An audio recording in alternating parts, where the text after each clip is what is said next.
श्री गुरुदेव दत्त. 16-17 वर्षांच्या त्या मुलीने योगेश्वरांचा सर्व उपदेश ऐकून घेतला होता. त्यांनी पतिव्रतेची कर्तव्ये व पतिनिधनानंतरची कर्तव्ये सांगितली, तीही ऐकली.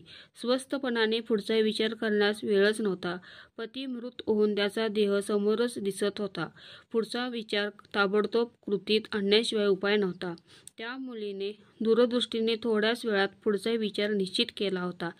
जन्मभर वैधव्यात दिवस काढताना सतत होणारी पतीची आठवण, त्या आठवणींनी दरवेळी वाटणारी अस्वस्थता, तरुण वय व सौंदर्य, यामुळे कुटाळांकडून ऐकावी लागणारी कुचेष्टा, या जंजाळातून कायमचं सुटायचं असेल तर सहगमन करणे हाच एक खरा सुटकेचा मार्ग आहे, हेच तिला पटलं होतं.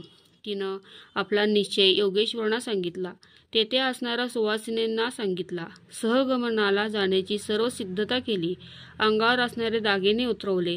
तिथे जमलेल्या सुवासिनींना ते देऊन टाकले. ब्राह्मणांना दक्षिणा दिल्या. सुवासिनींना हळदी कुंकू देऊन नमस्कार केले. सर्वांचे निरोप घेऊन ती हातावर धगधगते निखारे घेऊन एक एक पाऊल शांतपणे पुढे टाकीत स्मशानभूमीकडे निर्भयतेने जात होती. अमरजा संगमावर तिच्या पतीचा अंत्यसंस्कार होणार होता. अनेक लोक जमले होते. ती निग्रही मुलगी सती जाण्याच्या तयारीने निश्चल मनाने आली होती. थोड्या अंतरावर एका औदुंबर वृक्षाखाली एक तपस्वी ध्यानस्थ बसलेला तिला दिसला.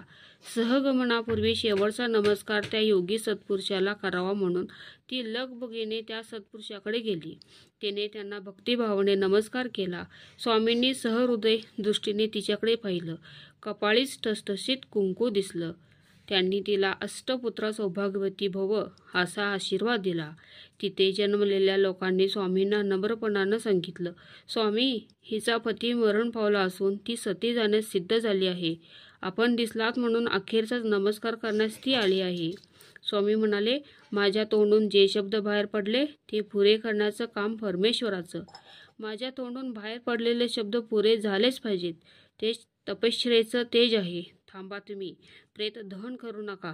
तो मृतदेह घेऊन इकडे या. तेथील ब्राह्मणाने तो मृतदेह उचलला, स्वामींजवळ आणून ठेवला. तेव्हा स्वामींनी रुद्र सूक्त म्हणून ते पवित्र तीर्थ त्या मृतदेहावर शिंपडलं. आपल्या अमृत दृष्टीनं त्याच्याकडे पाहिलं. परमेश्वराला हात जोडले व डोळे मिटून अंतर्मनाने ते शोध घेत होते. काही क्षणात त्या मृतदेहात चेतना दिसू लागली. हालचाल होत असल्याचं दिसलं. थोड्याच वेळात डोळेही उघडले. इकडे तिकडे पाहू लागले. सर्व लोकांना तो चमत्कार पाहून नवलच वाटत होतं. तो मृतदेह दत्तपत्नीला विचारू लागला, आपण इकडे कधी आलो? कुणी आणलं? आपलं घर कुठे आहे? हे यती महाराज कोण? ती तारुण्यमती काहीच बोलली नाही. ती मृत पतीला जिवंत झालेला पाहून तिलाही आश्चर्य वाटत होतं. त्या आश्चर्याच्या आनंदात तिच्या मुखावाटे शब्दच फुटत नव्हते. तिने पतीला हात धरून त्या योगी पुरुषाजवळ नेलं. दोघांनी त्यांना सद्भावनेनं नमस्कार केला. स्वामींनी दोघांच्या मस्तकावर हात ठेवून सुखी भव असा शुभ आशीर्वाद दिला. दहनविधी करण्यासाठी आलेली मंडळी घरी परत जात होती. त्यातीलच एक अतिरेकी कुत्सितानं स्वामींना विचारलं, स्वामी, हिचा मृत पती जिवंत कसा झाला? स्वामी म्हणाले, मी ब्रह्मदेवाकडून या मुलासाठी तिच्या पुढच्या जन्मातील 2 तपाचं आयुष्य आज मागून घेऊन त्याला जीवनदान दिलं आहे. या तरुणीचं सौभाग्य टिकवलं आहे. यापेक्षा मला जास्त विचारू नका. ती तरुणी आपल्या पतीला घेऊन घरी गेली. सासू सासरे यांना भेटली. घरी जाताच त्या दोघांनी त्यांना नमस्कार केला. आजारी मुलगा खणखणीत बरा होऊन परत आलेला पाहून त्या वृद्धांना अपार आनंद झाला.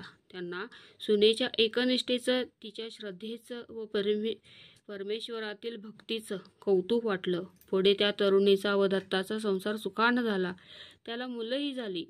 वृद्ध सासू सासऱ्यांना अमाप आनंद झाला. आणि हा सारा चमत्कार करून सर्वांना चकित करणारे महापुरुष कोण? ते होते नरसिंह सरस्वती. श्री गुरुदेव दत्त.